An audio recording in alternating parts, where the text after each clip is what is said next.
That's how poor Bruce is. He uses bottled water as toys.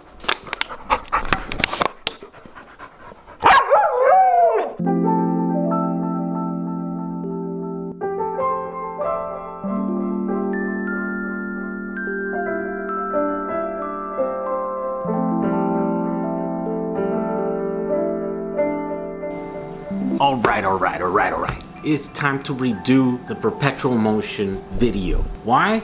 Well, because of the comments that I'm reading. Let's go through some of these, okay? Look, Aurelio Reynas. In response to the video, what if you have two different sets of fuel battery boxes? So at the time you're using one of them, the other set is charging and not being affected. So by isolating two different fuels, you would relieve the heat and stress on the cables and equipment. You can manually disconnect the cables, just wondering. Alright, that's essentially the same as Erisha White. This person comments, so why can't they have two battery packs while one is in use, the other is charging, and when it gets to 10% it switches over to the full battery. If it's capable of fast charging, it wouldn't take long to fully charge each battery. What are your thoughts on this possibility in the near future?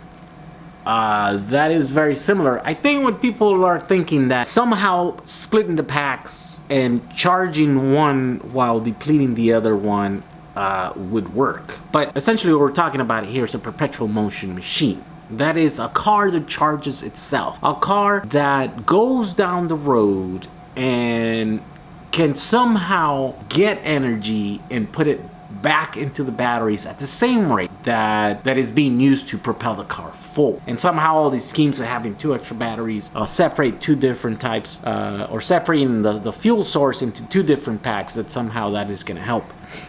It doesn't. Okay, so let's see if I can find a different way to explain this, why this perpetual motion does not work. And some people have said, no, we're not asking for 100% perpetual motion, but we're just asking for like a 90 or 80%, you know, where it just extends the range, right? Well, that's essentially the same thing. If you get more energy than you put in, then you would actually be able to go forever. But if you only got 90%, then it's less energy that you put in, right?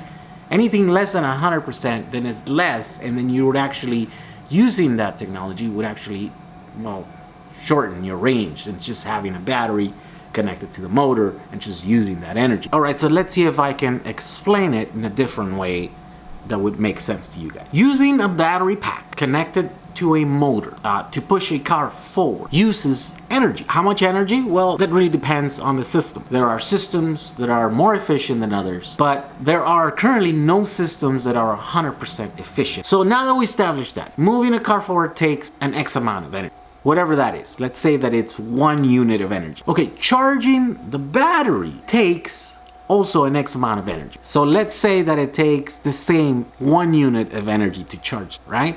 So if you want to charge the batteries at the same time that moving the car, if you add a generator to the wheels, or a turbine on the roof, or a turbine on the side, or scoops that scoop the air and somehow move the energy, okay, all that is also going to require 1 unit of energy to be able to charge the batteries. So now your energy consumption goes from 1 unit of energy now to 2 units of energy. So if you're using 1 unit of energy to push the motor and push that generator that is going to shove that same 1 unit of energy back into the batteries, well, you're only doing like 95% efficient. So you're actually getting 5% less energy. So then your range would be cut by 5 to 10%, depending on, you know, how efficient your systems are. I think the problem is that people think that you can charge batteries as a byproduct of just the car moving forward. Hey, there's already rotational energy in the car, in the wheels. Why don't you just capture that and it won't cost you anything? But the problem is that generators don't just magically make energy. Generators don't make any energy, in fact. They actually convert rotational energy into electrical energy. And they don't do it at 100% efficiency. They do it at less than 100% efficiency. Picture this. A 2,000 watt generator looks like this. What would you estimate the ratio is between generating equipment and engine that it takes to run that generator? I really don't have any way to base this, but I'd say it's probably 50-50. So 50% of this little box is a motor and the other 50% is a generator. So now take a 20,000 watt generator. It would look something like this. What would you estimate the ratio is between the generating part and the engine part? Do you think the 20,000 watt generator has the same engine size as the 2,000 watt? I can bet you 100% that it's not. Why do you think it takes such a huge engine to be able to move this 20,000 watt generator? The reason is because that it takes 20,000 plus watts of rotational energy to be able to convert that into electric energy. And you have to get that from somewhere. A typical generator uses that energy from fossil fuels, from gasoline, from diesel. Every time there's an explosion there's release of energy. And in the case of combustion engines, only about 30 to 40% of that it's actually usable. And that's why fossil fuels are bad idea, because they're very inefficient, because we're wasting most of that energy just out in the form of heat, carbohydrates, greenhouse gases. It's just a bad deal. So that's why electric is the way to do it. But there is no current way to make self-charging cars, because you require energy. In able to charge the battery, there needs to be energy from somewhere, and you're not going to be able to get it off of the wheels, because that energy is being produced from the batteries in order to propel the car. Whatever you steal from those batteries to be shoved back into the batteries, it's always going to be more energy coming out of the battery than being put in. And so that's why any sort of self-charging scheme in a car will only shorten your range instead of extending your range. Hopefully this explanation makes sense to you guys, so that you guys can stop commenting this sort of stuff in the video. But let's see, there are other types of comments that are equally as crazy. Bjorn1583 says, ask the Rothschilds for Tesla's patent on his electric car because it was able to recharge itself. I don't know anything about the Rothschilds and Tesla's self-charging car, but I can assure you that it was not a self-charging car. Payal Yalalal, I suggested to Nissan Leaf or EVs fix 4 small rollers fitted against the 4 wheels to generate power through dynamo back to the battery. Old-fashioned bicycles got this technique to light up the headlamp while you ride. Again, this would not extend your range. This was actually shorten your range. When you're riding a bicycle, you're actually stealing energy from your legs.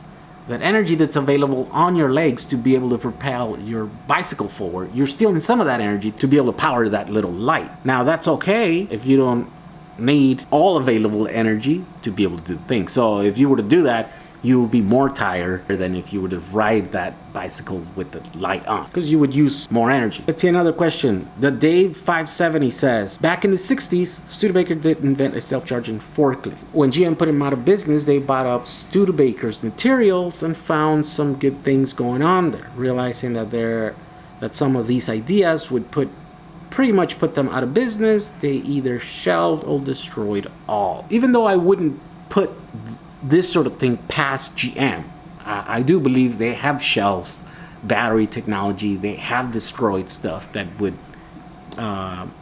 interfere with their money-making operations. I think I pretty much challenge the idea that Studebaker had made a self-charging forklift. Where are the pictures? Where are the videos? Where are the documents? Where are the plans? At this point, I think that's just an urban myth. Anonymous isn't moving weight energy, although it takes more energy to get the weight in motion. Once the weight is in motion, energy consumption drops off. Like an old tractor that has extremely heavy flywheel and a very low horsepower engine, all the power comes from the rotating weight of the gigantic flywheel. What you have to do is use what's right in front of your eyes, weight and motion. It doesn't have to be perpetual motion to make a drastic change. Imagine a heavy wheel that you spin by hand and get the weight in motion. Once the wheel is spinning, the amount of weight reaches say 99% of the resistance created by the load of the circuit. Rotating weight is the key. Now, so it would, whatever amount of energy you put into this rotating wheel, right? Let's say you put 5 watts of energy into it to get it rotating to whatever speed. You cannot get any more energy off of that than you put in. In fact, you're always going to get less because of friction, because of resistance, and all kinds of other inefficiencies. So no, spinning flywheels, it's not the way to go. It is a way to store energy temporarily. You can use that store energy, right, and inertial energy, like very quickly. And in fact, that's how the grid does it. They have giant spinning wheels to be able to cope with sudden increases in demand in the grid. They have these things that spin, but they're not getting more energy out of that wheel that they put in. In fact, they're getting less. They're just getting in a shorter amount of time. And that's the only thing that this would be useful in a car. Let's see, what else is here? Thermal traumatized. Yes, you can create energy from the battery pack you already have, but you can add 180 watt flexi solar panels and you will get 15 to 20 miles more.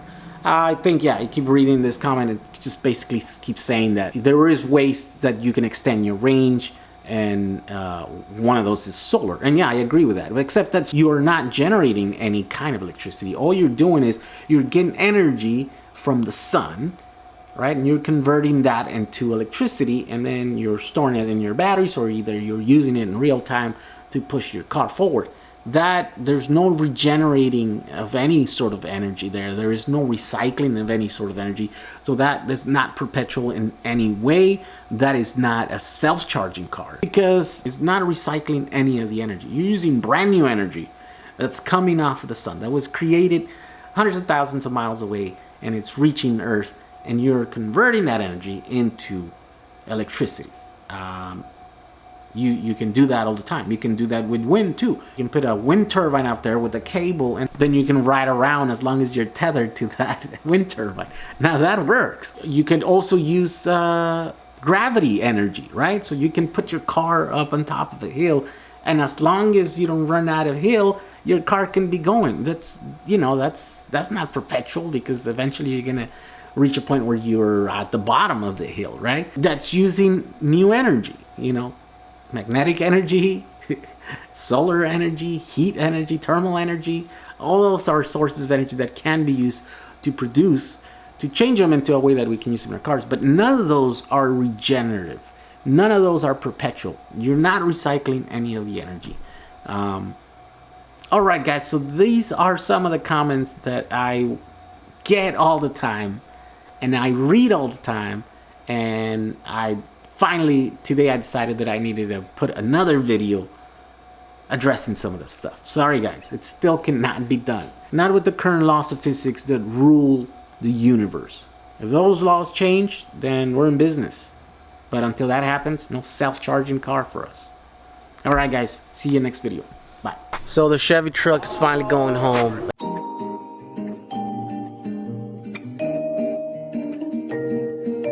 For everyone that asked if an old classic American car could be converted to electric, there's proof that you can convert it. Boom. There we go. Yeah, it doesn't get any better than this sample here. You know what I mean? So this is a classic. Everybody grew up having one of these in the family, or when we were kids, my dad used to have one of these. Here we go. This guy is electric.